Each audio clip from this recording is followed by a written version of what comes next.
Give me 82 seconds. Not to hype you up, but to wake something up. Because motivation isn't missing in your life, it's buried. You keep waiting to feel ready, but readiness never comes first. Action does. Motivation isn't a gift, it's a byproduct, earned after you move, especially when you don't feel like it.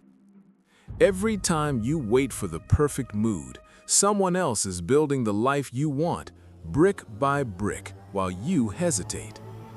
Here's the truth nobody tells you. Discipline isn't harsh, it's freedom in disguise.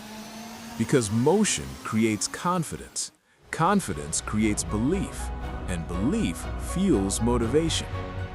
You don't rise by thinking harder, you rise by showing up on bad days, tired days, quiet days. Stop asking, am I motivated? Start asking, what's the next small move? Make the move, then another. Momentum will meet you halfway. Don't wait to feel powerful. Act like it, and power follows. Decide first, correct later. That's how dangerous motivation is built. Now don't save this. Don't replay this. Move.